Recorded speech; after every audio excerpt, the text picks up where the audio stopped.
ಆಂಧ್ರದ ಗಂಗಾಧರ ನೆಲ್ಲೂರು ಕ್ಷೇತ್ರದ ಅಭ್ಯರ್ಥಿ ಪರಿಚಯ ಕಾರ್ಯಕ್ರಮವನ್ನು ಹಮ್ಮಿಕೊಳ್ಳಲಾಗಿದೆ.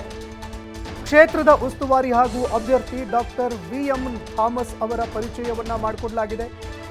ಗಂಗಾಧರ್ ಕ್ಷೇತ್ರದ ಟಿಡಿಪಿ ಅಭ್ಯರ್ಥಿಯಾಗಿ ಕಣಕ್ಕಿಳಿಯುವಂತಹ ಡಾಕ್ಟರ್ ವಿಎಂ ಥಾಮಸ್ ಅವರನ್ನ ಪರಿಚಯ ಮಾಡಿಸುವಂತಹ ಕಾರ್ಯಕ್ರಮ ಬೆಂಗಳೂರಿನ ಬನಶಂಕರಿ ಬಳಿಯ ಕನ್ವೆನ್ಷನ್ ಹಾಲ್ನಲ್ಲಿ ಈ ಕಾರ್ಯಕ್ರಮ ನಡೀತಾ ಇದೆ. ಟಿಡಿಪಿ ಗಂಗಾಧರ್ ನೆಲ್ಲೂರು ಬೆಂಗಳೂರು ಟೀಮ್ನಿಂದ ಕಾರ್ಯಕ್ರಮವನ್ನು ಆಯೋಜನೆ ಮಾಡಲಾಗಿದೆ.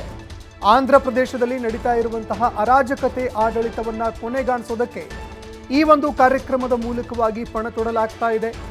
2024ರ ವಿಧಾನಸಭಾ ಚುನಾವಣೆಯಲ್ಲಿ ಟಿಡಿಪಿ ಪ್ರಚಂಡ ಬಹುಮತದಿಂದ ಗೆಲುವನ್ನು ಕಾಣಬೇಕು. ಚಂದ್ರಬಾಬು ನಾಯ್ಡು ಮತ್ತೆ ಆಂಧ್ರ ಪ್ರದೇಶದ ಮುಖ್ಯಮಂತ್ರಿಯಾಗುವಂತೆ ಜನರಿಗೆ ಕರೆ ಕೂಡ ಕೊಟ್ಟಿದ್ದಾರೆ. ಕಾರ್ಯಕ್ರಮದಲ್ಲಿ ಟಿಡಿಪಿ ಮಾನ್ಯತಾ ಕಾರ್ಯಕ್ರಮ ಪ್ರಭಾರಿ ಭೀಮನೇನಿ ಚೆಟ್ಟಿಬಾಬು ನಾಯ್ಡು, ಗಂಗಾಧರ್ ನೆಲ್ಲೂರು ಕ್ಷೇತ್ರದ ಮಂಡಲ ಅಧ್ಯಕ್ಷರು, ಬೆಂಗಳೂರಿನ ಟಿಡಿಪಿ ಮುಖಂಡರು, ಆಂಧ್ರದ ಮಾಜಿ ಸಿಎಂ ಚಂದ್ರಬಾಬು ನಾಯ್ಡು ಅಭಿಮಾನಿಗಳು, ಕಾರ್ಯಕರ್ತರು ಈ ಸಭೆಯಲ್ಲಿ ಭಾಗಿಯಾಗಿದ್ದಾರೆ. లోపల నుంచి ఒక వైఫ్ హస్బెండ్ బయటకు వస్తున్నారు, నలుగురు పిల్లలు బయటకు వస్తున్నారు, చిన్న చిన్న పిల్లలు. ఎంత దారుణమైందంటే, ఎంత బాధేసిందంటే, నిజంగా నేను మన ఆంధ్రప్రదేశ్లోనే ఉన్నానా, మన చిత్తూరు డిస్టిక్లోనే ఉన్నానా, నేను నిజంగా ఇక్కడే పుట్టానా, నేను ఇంకా 40 సంవత్సరాలు బ్యాక్ పోయినానా అని అనిపించింది. సో మనం డెవలప్ కాలేదు. మనం ఎప్పుడు డెవలప్ చేస్తామని అనుకున్నామంటే we need a basic needs.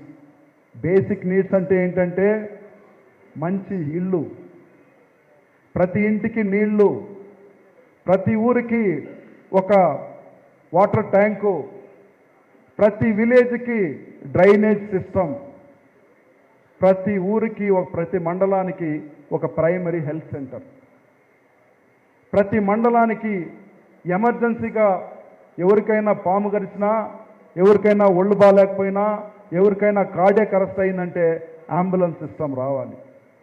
ఒక ఊరికి పోతుంటే ఒక తల్లితో మాట్లాడుతుంటే ఒక ఏజ్ రావడితో, నాయనా ఈ ఊర్లో శ్మశానానికి దోవలేదు, చచ్చిపోతే ఈ పక్కన నుంచి పక్కన జన పోతే వాళ్ళు ఇక్కడి నుంచి తీసుకోపోవద్దని చెప్పి గలడా చేస్తారు. నువ్వు గెలిచిన తర్వాత దయచేసి ఈ శ్మశానానికి ఒక దోవ వేసియు, సో పీస్ఫుల్గా చచ్చిపోయిన వ్యక్తిని, ఆయన సోల్ని మేము పీస్ఫుల్గా చేసుకుంటాము అని రిక్వెస్ట్ చేస్తే నాకేమనిపించిందంటే, నిజంగా మనం డెవలప్ అయినామా, నిజంగా మనం చదువుకున్నామా, మనం ఏ యుగంలో ఉన్నామో, మన రాతి యుగంలో ఉన్నామా అని అనిపించింది. మానవత్వం ఎక్కడికి పోయింది? అట్లీస్ట్ ఒక చచ్చిపోయిన పీనుగు, ఒక చచ్చిపోయిన శవం ప్రశాంతంగా పోయి మనం కార్యక్రమాలు చేయాలి. సో ఇవన్నీ కూడా బేసిక్ నీడ్స్ అని మీకు చెప్తున్నాను. ఒక కాలేజ్ ఉండాలి, మంచి స్కూల్ ఉండాలి, ఎమర్జెన్సీ అంబులెన్స్ రావాలి, 10 నిమిషాల్లో అంబులెన్స్ రావాలి. మొన్న ఒక ఊరు ఇంకొక ఊరికి పోతే ఒక ప్రెగ్నెంట్ అనే అమ్మాయి ప్రసవానికి ఎమర్జెన్సీకి వస్తే ఎమర్జెన్సీకి కంటిన్యూస్గా అంబులెన్స్ కొడుతున్నారు. బిడ్డ 360 డిగ్రీలో తిరగలేదు, అంబులెన్స్ రాలేదు. ఆ అమ్మాయి బేబీతో సహా హాస్పిటల్ పోముందుగానే ఇద్దరు లోపల ఉండే బేబీ మదర్ చచ్చిపోయింది. ఏంటంటే అంబులెన్స్కు కాల్ చేస్తూనే ఉన్నారు, అంబులెన్స్ లిఫ్ట్ చేయడం లేదు. ఏంటంటే అంబులెన్స్ డ్రైవర్ తాగేసి అంబులెన్స్లో పడుకున్నాడు. ఏమంటే విచారిస్తే వాడికి 6 నెలలు జీతం ఇవ్వలేదు. ఇలాంటి దారుణమైన స్థితిలో జగన్మోహన్ రెడ్డి ప్రభుత్వం నడుస్తుంది.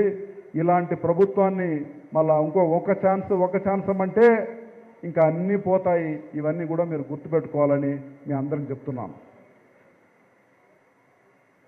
ఇది కాకుండా అయ్యా మేము ఆంధ్ర నుంచి ఇక్కడ స్థిరపడినాము, ఇక్కడ అన్నీ మేము ఎస్టాబ్లిష్ చేసుకున్నాము, మీలాగా మేము కూడా ఇక్కడ సెటిల్ అయిపోయినాము, కానీ మా పేరెంట్స్ అన్నీ పూర్ ఏజ్డ్ మా ఊర్లో ఉన్నారు. నువ్వు గెలిస్తే మా వాళ్ళకి నువ్వేం చేస్తావని మీరు అడగొచ్చు. నేను చెప్తున్నా, నేను గెలిస్తే మీ తల్లిదండ్రుల్ని మా తల్లిదండ్రులాగా చూసుకుంటాను. వాళ్ళకి రేషన్ అంటే రేషన్ ఇంటికే తీసుకొస్తాను. వాళ్ళకి ఏదైనా ఆధార్ కార్డు కావాలి, వాళ్ళకి ఏదైనా మెడికల్ ఫెసిలిటీ కావాలంటే నేనే పర్సనల్గా వాళ్ళకి ప్రభుత్వం తరఫున అపాయింట్ చేసి మేమే కూడా మీకు చూసుకుంటాము. ఎలక్ట్రిసిటీ బిల్లు ఇంటికే పోయి కట్టిస్తాము. వాళ్ళకి ఎలాంటి సర్వీస్ కావాలంటే కూడా సీనియర్ సిటిజన్కి ఇక్కడుండే మీ అమ్మ నాన్నకి మేము చూసుకుంటామని మిమ్మల్ని అందరినీ కూడా నేను చెప్తున్నాను. మీరందరి కోఆపరేషన్ కూడా మాకు అవసరం. సో కాబట్టి మీరు ఇలాంటి బ్రహ్మాండమైన ప్రోగ్రాం రెడీ చేశారు. దీనికి కృతజ్ఞతగా మేము జీడి నెల్లూరు గెలిచిన తర్వాత మీకు కృతజ్ఞతకి ఇవన్నీ కూడా మీకు చేసి అండగా ఉంటామని మిమ్మల్ని అందరికి కూడా చెప్తున్నాం. ఇది మాత్రం కాదు, నేను జీడి నెల్లూరు గెలిస్తే ఏం చేస్తాను, ఆల్రెడీ మనకి ఒక పెద్ద ఫ్యాక్టరీ కడదామని చెప్పారు, లెదర్ ఫ్యాక్టరీ కట్టిస్తామని చెప్పినారు. 2014లో ప్రపోజల్ అంతా పోయింది, కానీ మన జీడి నెల్లూరులో ఎలాంటి ఇండస్ట్రీ రాలేదు కాబట్టి చదువుకున్న వాళ్ళంతా ఏం చేస్తున్నారు, ఇంట్లోనే ఖాళీగా కూర్చున్నారు. ఖాళీగా ఉంటే ఊరికి ఉంటాం కదా, సాటర్డే సండే మనం పండుగ చేసుకుంటాము. బూమ్ బూమ్ అని తాగేసి వాళ్ళందరూ కూడా బూమ్ బూమ్ అని తిరిగి కింద పడిపోతున్నారు, కానీ ఎవరికి జాబ్స్ రాలేదు, ఊరికైనా ఉన్నారు. సో ఇది కాకుండా విచ్చలవిడిగా మీకు తెలుసు డ్రగ్స్, ఆంధ్ర రాష్ట్రం విచ్చలవిడిగా డ్రగ్స్లో నంబర్ 1 స్థానంలో ఉంది.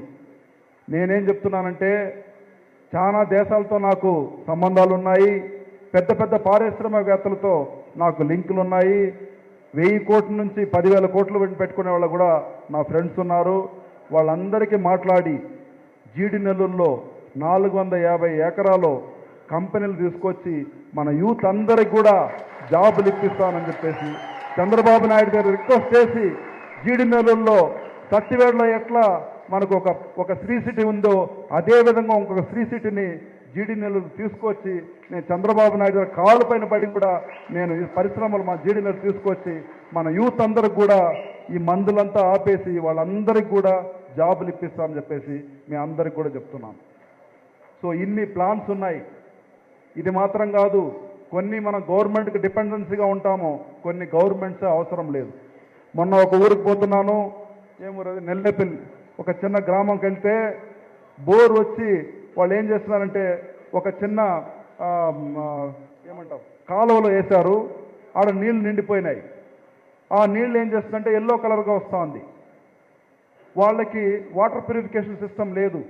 నన్ను అడుగుతున్నారు, మీరు గెలిచేది ఇంకా 3 నెలలు 4 నెలలు ఉంది, ఆలోపు చాలా మంది ఇటు చచ్చిపోతారు ఈ వాటర్ తాగి, అందరికి డయేరియాలు వస్తున్నాయి, మీరు దయచేసి మీకే ఓటేసేస్తాము, మాకు ఇక్కడ మినరల్ వాటర్ ప్లాంట్ పెట్టి అనేది పెట్టిస్తే మేము వేస్తామన్నారు. వేస్తారన్నా, ఖచ్చితంగా వేస్తామంటే నేను ఇమీడియట్గా 8 లక్షలు వస్తామని చెప్పి నేనే పెట్టేస్తాను పో, దానికి ప్రభుత్వం అవసరం లేదని చెప్పింది. సో అట్లా మీ వంతు కూడా చాలా మంది చదువుకొని ఇక్కడ వచ్చి స్థిరపడినారు, కొన్ని వేల కోట్ల మీరు ట్యాక్స్ కడుతున్నారు. మిమ్మల్ని కూడా నేను యూటిలైజ్ చేస్తాను. ఎట్లా యూటిలైజ్ చేస్తానంటే, ప్రతి విలేజ్లో ప్రతి పంచాయతీలో ఏం ప్రాబ్లం ఉందని ఐడెంటిఫై చేస్తాను, మిమ్మల్ని కూడా ఐడెంటిఫై చేస్తాను. నాకు డబ్బులు ఇవ్వద్దండి, ఈ ఊర్లో మినరల్ వాటర్ ప్లాంట్ పెట్టేయండి, నీ పేరు వేస్తాను. ఈ ఊర్లో రోడ్ వేయి, నీ పేరు వేస్తాను. ఇక్కడ అంగన్వాడికి కాంపౌండ్ కట్టి నీ పేరు వేస్తాను. అట్లా ప్రతి ఒక్కరిని కూడా మీరు అందరినీ కూడా నేను యూటిలైజ్ చేసి మన జీడి నెల్లూరుని డెవలప్ చేస్తామని చెప్పి మీ అందరిని చెప్తాను. దీనికి ప్రభుత్వం అవసరం లేదు, మనమే పెట్టుకోవచ్చు చిన్న చిన్నవంతా. అర్థమైందా? చిన్న సిమెంట్ రోడ్ మీరు వేయలేరా? మీ వల్ల కాదా? దీనికి ప్రభుత్వం అవసరమా? పెద్ద పెద్దదని అడుగుతాం ప్రభుత్వం కదా, 100 బెడ్ హాస్పిటల్ అడుగుతాం ప్రతి మండలానికి. అర్థమైందా? ప్రతి మండలానికి కూడా 100 బెడ్ హాస్పిటల్ తీసుకురావాల్సిన అవసరం ఉంది. 6 మండలానికి 6 100 బెడ్ హాస్పిటల్ తీసుకురావాలని చెప్పేసి నేను కూడా ప్రపోజల్ చంద్రబాబు నాయుడు రిక్వెస్ట్ చేస్తాను, తీసుకొస్తాను కూడా. దాని అందరికీ మీ సహకారం కావాలి. మీరు ఓటేసి గెలిపిస్తేనే, ఎమ్మెల్యే అవుతేనే మనం పోయి మాట్లాడగలము. మన దగ్గర పదవి లేదంటే ఈ చిన్న చిన్న విషయాలు చేయగలం, కానీ పెద్ద పెద్ద విషయాలు చేయలేము. ఇవన్నీ చేయాలంటే ఏం కావాలి? పవర్ రావాలి. పవర్ రావాలంటే ఏం చేయాలి? బటన్ నొక్కాలి. జగన్మోహన్ రెడ్డి చెప్పినట్టు ఆయన నొక్కే బటన్ కాదు, నువ్వు నొక్కేది ఎక్కడ నొక్కాలి? సైకిల్ గుర్తుపైన బటన్ నొక్కాలని చెప్పేసి బటన్ నొక్కి వాడు విర్రవీగిపోతున్నాడు. అదే బటన్ నొక్కి మీరు వాడిని ఇంటికి పంపించాలని చెప్పేసి మిమ్మల్ని అందరినీ పేరు పేరున రిక్వెస్ట్ చేస్తున్నాను. ఇవన్నీ చెప్పేసి నేను చెప్తున్నానంటే, విలేజ్లో వచ్చినాను కదా, భయపడతానా? నేను ఎన్నో చూసి వచ్చినాను. నేను భయపడే ప్రసక్తే ఉండదు. ఆఫ్రికా పోతే నువ్వు తిరిగి రావాలి అన్నారు. ఆఫ్రికాలో 20 సెంటర్ ఎస్టాబ్లిష్ చేశాను. సౌదీ అరేబియా పోతే నీ చెయ్యి నరికేస్తున్నారు. సౌదీ అరేబియాలో 3 సంవత్సరాలు పనిచేసి వచ్చినాను. కాబట్టి ఛాలెంజెస్ అంటే నాకు చాలా ఇష్టము. ఎట్లా మహేంద్ర సింగ్ ధోనికి లాస్ట్ 2 ఓవర్లో 50 రన్ను కొట్టాలో లే 20 రన్ను కొట్టాలో ఛాలెంజ్ ఇస్తే ఎట్లా మహేంద్ర సింగ్ ధోని లాస్ట్ ఓవర్లో కొడతాడో అదేవిధంగా ఈ జీడి నెల్లూరులో ఛాలెంజ్ నేను తీసుకొని నారాయణ స్వామిని చిత్తుగా ఓడగొడతా అని చెప్పేసి మీ అందరికి చెప్తున్నాను. ఛాలెంజ్కి నాకు ఛాలెంజ్ అంటే చాలా ఇష్టం. నేను మాట్లాడి లూపు కట్ అయిపోతుంది. So let me finish. ఒక చిన్న కథ చెప్పాలనుకున్నా మీకు. ఒక చిన్న కొళం అంటాం, తమిళ్లో కొళం అంటాము, తెలుగులో గుంట. మర్చిపోయినా, తమిళనాడులో ఉన్నాను కదా, సో మిక్స్ అయిపోయింది తమిళ తెలుగు. ఒక చిన్న గుంటలో ఒక 10-15 ఫ్రాగ్స్ ఉన్నాయి. ఆనందంగా ఉంది. కొన్ని రోజుల తర్వాత ఈ గుంట